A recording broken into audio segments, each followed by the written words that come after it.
आज हम लोग देखेंगे एनटीपीसी आरआरबी एनटीपीसी जो 2021 में पूछे गए सवालों को हल करना है।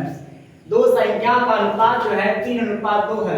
यदि पहली संख्या और दूसरी संख्या से क्रमशः 8 और 6 घटाया जाता है तो इसका अनुपात 8:5 हो जाता है। अगर 8 और 6 घटा देंगे तब इसका अनुपात कितना हो जाएगा? 8 और 5 हो जाएगा। इसका मतलब कि 3 और 2 फिर कितना है? 8 और 5।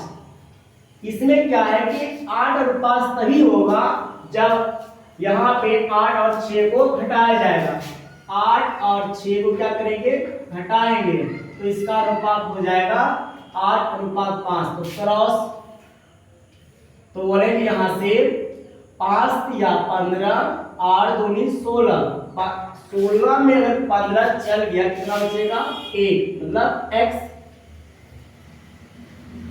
अब इसके बाद इसी तरह 8 5 40, 6 8 48, 8 5 40, 6 8 48। 40 में 48 में अगर 40 चल गया कितना बचेगा?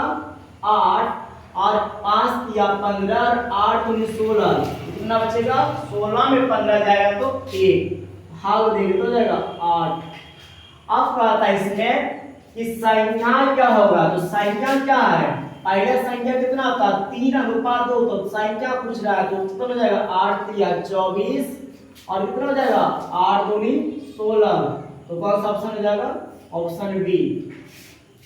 या इसी को दूसरा तरीका पे दूसरा टाइप कहता है यदि दो संख्या का अनुपात जो है 3:2 है। पहली संख्या में 8 घटाएंगे और दूसरा संख्या में 6 घटाएंगे। पहला संख्या में 8 घटाना तो इसको अनुपात में जब भी रहेगा तो उसको क्या करेंगे? मान लेंगे। पहला संख्या में 8 घटाएंगे, दूसरा संख्या में कितना रहता है? 6 घटाने के लिए तो 2x - 6। तब इसका जब 8 और 6 घटाने के बाद तो इसका अनुपात हो जाता है 8 और 5। कितना हो जाएगा? 8 और 5। दूर की तुलना दूर से और नजदीक की तुलना नजदीक से।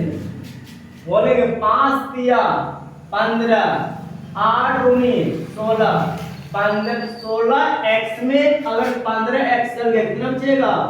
1x। फिर बोलेंगे 8 5 40 और 6 8 48। 48 में 40 चल जाए कितना बचेगा? 8। तो कहता है संख्या ज्ञात करें। संख्या तो संख्या क्या माने थे? 3x। तो x का मान निकल गया 8। तो 8 3 24। फिर क्या माने थे? 2x। तो x का मान 8, 8 दूनी 16। तो 24 और 16 घटाने के बाद कितना आता है? 24 और 16 राइट आंसर हो जाएगा बी। उसी तरह आप लोग भी इसका जवाब दीजिए।